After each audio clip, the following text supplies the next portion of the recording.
Welcome to the Deep Dive. We're here to pull out the key insights from the sources you need to know about. And today, we're really diving into something that feels, well, pretty central to 2025, this growing global trust deficit. It's a feeling I think most of us recognize, right? That sort of background skepticism. It seems to come from everywhere, misinformation, those deep fakes that look incredibly real, AI-generated content popping up, and let's be honest, also quite a few unfulfilled promises from corporations. So what we want to do today is unpack how public relations PR is going through this massive change, really radical. We're seeing this shift away from, just managing perception towards building something much more solid, actual verifiable proof. We're going to explore why the old tricks, the spin, just don't work anymore. In fact, they often backfire. Look at the new strategies brands are trying out, this whole new era people are calling transparency PR. It's changing everything from media relations to influencer marketing. We'll touch on some fascinating developments like brands basically acting like journalists. And AI playing a surprisingly big role in fact-checking, which is maybe not what you'd first expect. Yeah, the really crucial thing to grasp here is how fundamentally audience expectations have shifted. People just aren't taking statements at face value anymore. Not at all. They don't just want to hear what a brand says it's doing. They demand to see it. They want evidence. And this isn't like a passing phase. It feels like a permanent change in what consumers expect, what they demand before they'll trust anyone. Okay, so that leads right into the core issue then. Why are those classic PR tactics, the carefully managed spin, trying to deflect criticism, why are they blowing up in brands' faces now? It feels almost instant sometimes, doesn't it? Social media, journalists, even just regular consumers, they seem so quick to jump on any attempt to gloss over problems.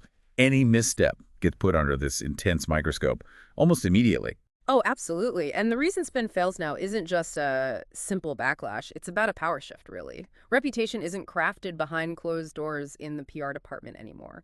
It's forged out in the open, online, where literally anyone can check a claim, cross-reference it, pull up counter evidence. So trying to obscure things or, deflect, that can explode almost instantly, which naturally raises a big question for brands. If you can't control the narrative in the old way, what do you do instead? What fills that gap? And that seems to be where this idea of show me storytelling comes in.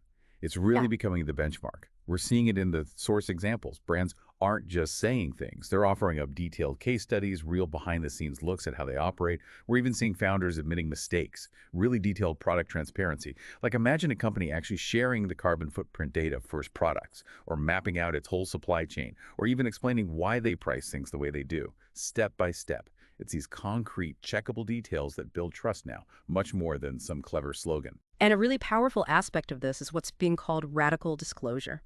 It's a deliberate strategy. The smartest brands, or perhaps the bravest, are proactively talking about their own flaws.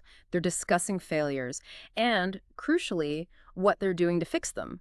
They're actually earning trust by showing humility, showing accountability. What's fascinating and maybe a bit counterintuitive is how vulnerability turns into a strength here.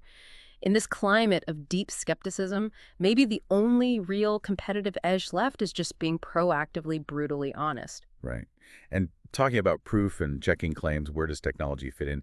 You mentioned AI earlier. It sounds like it's more than just AI creating text or images. Exactly. It's becoming this really critical tool for fact-checking, verification. Yeah. We're starting to see AI applications being used almost as standard practice.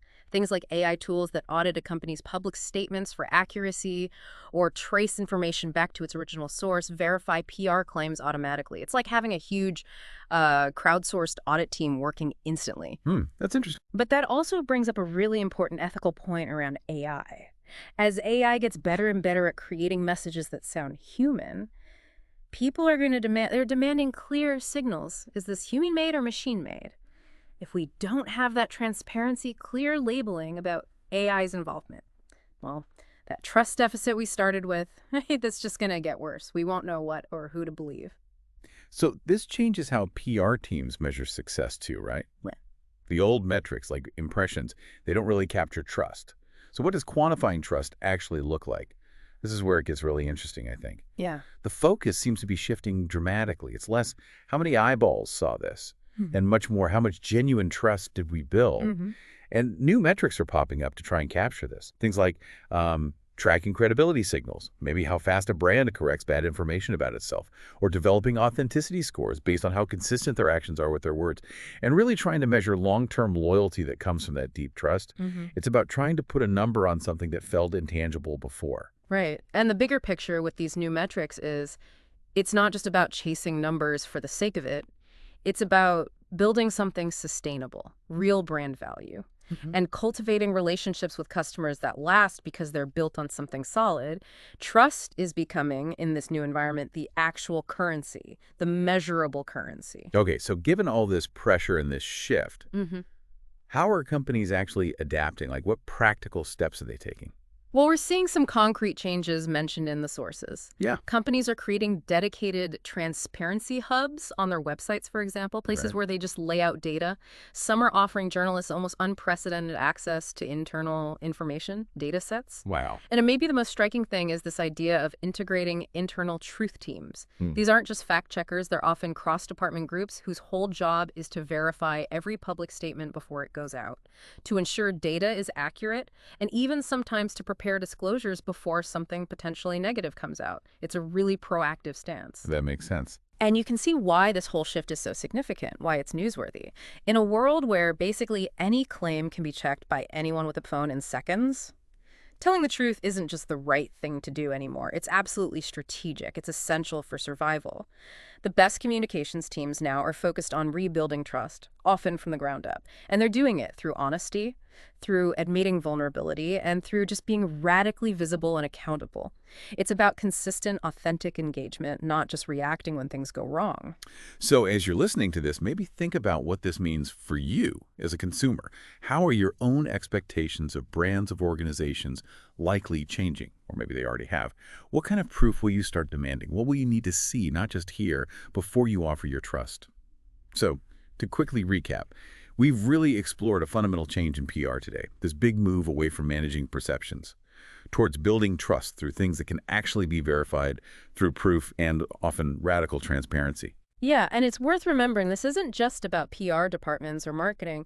It reflects a much broader shift in society, doesn't it? It's about how all of us, collectively, are changing the ways we demand information, how we check it, how we decide what's credible. So here's a final thought to leave you with. In this new landscape of demanded transparency and increasingly clever AI-generated content, how might your own personal truth teams, the ways you personally fact-check, the methods you use to verify information, how might those need to evolve? And how will that evolution change what you expect, what you demand from the brands and organizations you interact with every single day?